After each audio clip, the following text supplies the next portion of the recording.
is only so much disrespect one person can take. Okay, so yesterday I quit my call center job.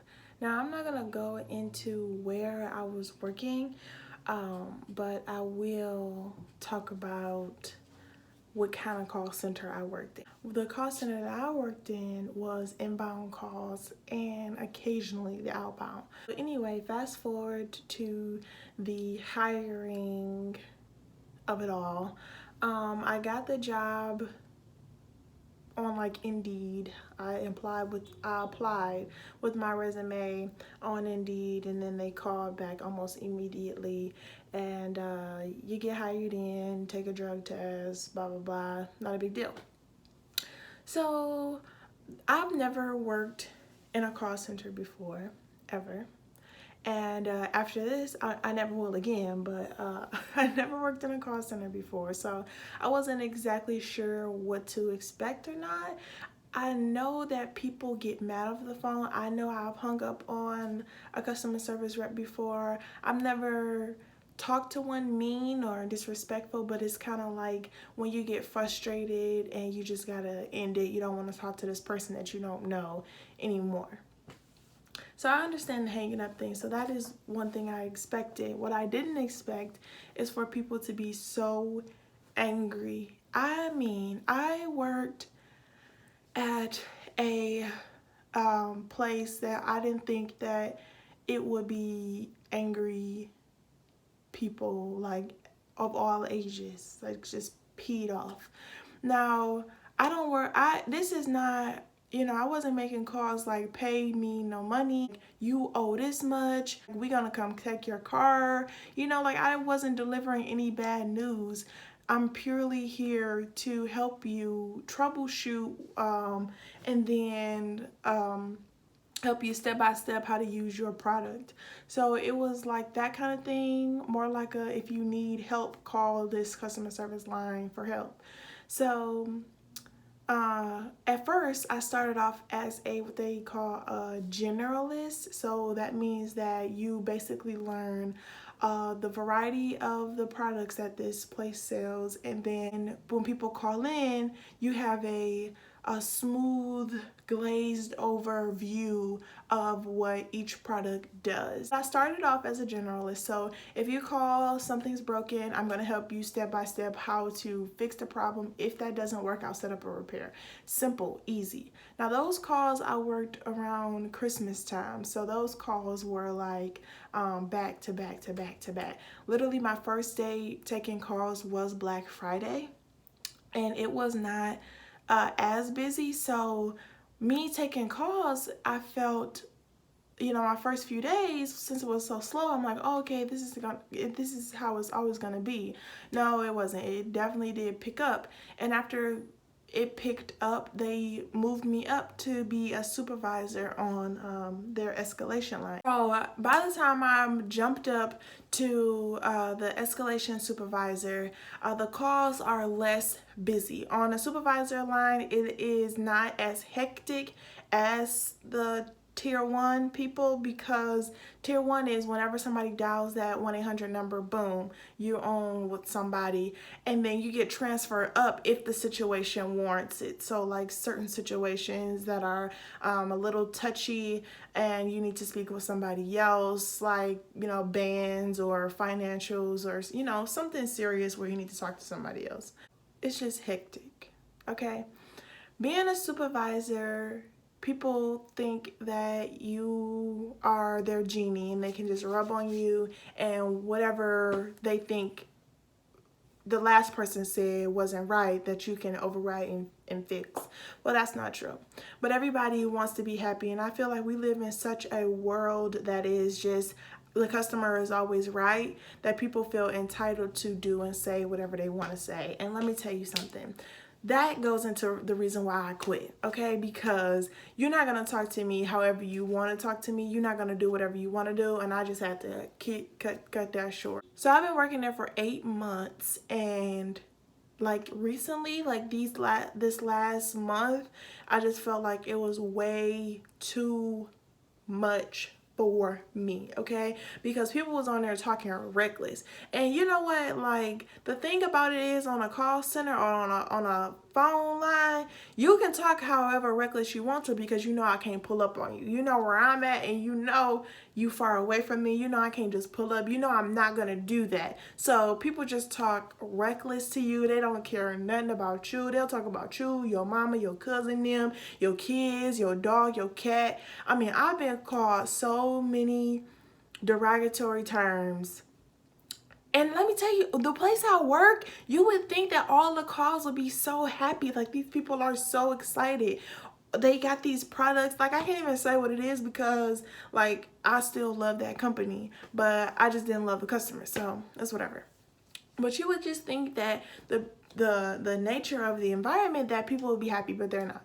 So, you know, I've had people threaten me. I'm gonna pull up on you, you know, I'm gonna find you. It's just like, you know that they are not gonna do that, but just if somebody just threaten your life and just say, well, I'm gonna come and find you, you're gonna be worried about that. So it's just a lot of stuff that they say and do, call you out your name. You're not supposed to take that home. You know, you're supposed to just dust it off and be okay at the next call. But I mean, I'm human. And outside of this, I'm just really like, I don't tolerate disrespect. I don't disrespect people. I don't want to be disrespected. But yeah, anyway, it was way too much. It was way heavy, and I just couldn't do it. I think that people who are able to do call center work are either like dead inside, or like this is the last recourse and they just need to do it. They don't care about getting talked to reckless. And like, I would be next to my coworkers and they would be like crying because somebody called them out of their name, called them something crazy, and you know, they just expect you to just roll with it. And even if you have somebody that disrespects you and you come at them the way that they're coming at you, like, you know how you can get sassy when somebody's talking to you crazy. Well, I hang up on people. Now, I'm not supposed to, but I do it all the time, because you're not about to be on my line, because when I'm on the phone, I talk to people like I'm on the cell phone, okay? I'm real professional. I'm going to help you get where you got to go. I'm going to use all the correct words. But if you step out of character, you about to get who I am on my lunch break. If you escalate with them, like they hollering at you and you tell them to stop hollering at you, that you'll get marked down for that. So it was just like no self-defense. You could not defend yourself in any kind of way, shape, or form. And it was like the worst. And then like another thing I didn't like is that it wasn't strict. Like, there was no script on the tier 1. There's really no script for the supervisors. They just throw you out there and say, if this occurs, say this, but other than that, you can say whatever you want.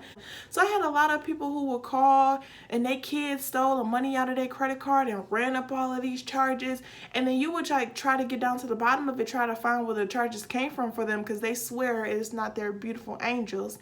And then you have to like break it down to the moms, like, no, your kid is stealing from you. And then they go off on you because you telling them the truth. And they'll be like, no, my kid would never do something like that. Well, how else did your credit card get on this thing so that they can purchase, you know what I'm saying? Whatever. So, it was just quite trash. It's just a lot of stuff that you have to spring out on these parents who just calling because they frustrated at their kid, and they take their frustrations out on you, and you add more problems when you're telling them, you know, the truth like that. So that was just, it was just, and then you could tell somebody, okay, I can give you a refund, but let me just look into the situation and make sure there's no problems. What do you mean you're gonna look into, like, people will get rough and rowdy with you. You have to steadfast, stay firm, and keep your head up with those call center jobs. And, you know, they were paying me well, but not well enough that I felt as if I had to stay, because I really thought I was losing my mind. My sanity, like, you know, it turns you into somebody who could be very genuine but don't have any proof of what they're saying, and you automatically think that they're lying, because so many people lie to you on the phone. So many people lie just to get what they want. People will lie, steal, cheat, you know. They don't care. They have no filter. And it really does something to your mental when you could be genuine with somebody and they just lie. People will teach their kids how to lie. It just got really deep. Like, people would steal from all over the country. Like, it was just a lot to handle. It was so much to handle that, you know, it's hard to take criticism from someone about how you handled someone disrespecting you. Oh, well, this person disrespected you, but you didn't handle it correctly. Like, huh? Like, bro, what? Like, I'm about to fire on you in a minute because you coming at me just as wrong as they was. You know, so that was my problem. And they always have like an influx of people with call center jobs. Like, they'll bring in, like, they'll wait till they have like a class, and then once you have enough people in that class, and they just scatter people around, and they'll throw your schedule all around. It was just a hot mess that I unfortunately was a part of. Now, we thank big God for the money, but I had to get out of there. That's just the reason why I quit my call center job. If you're thinking about working at a call center, I say just think if you can handle somebody talking to you crazy. If you think about your worst customer service, honestly, think about your worst customer service experience and think about having to deal with that multiple times a day. And then you can do the math in your head and see if you'll be able to do something like that. If you're able to put up with someone yelling at you, because they'll ask you, like, how do you feel? Are you comfortable with people being escalated and hollering and being upset? And yes, you would think so until, like, you get 10 of those a day, 20 of those a day. And even when it's slow, it's just that one that you get that'll get you. I'm not trying to make it sound like call center jobs are the worst, but so far it's like the worst. If you think it's for you, I say do it. Make that money, honey. Don't let it make you. Keep your cool. Don't let them people bother you. And you'll be fantastic. But if you can't deal with that, you got to worry about your mental health. And you got to get out of there. Because people will talk to you crazy. And if you can't deal with people talking to you crazy, then don't put yourself through that kind of stress. If it's not meant for you. Don't even worry about it. There will be another job. That's why I just, quit this one. And I will find another one. But, that was my little rant, my little story time about what's going on with me. There will be more videos that I'll post on my channel. But thank you so much for stopping by and watching this one. I hope you enjoyed it.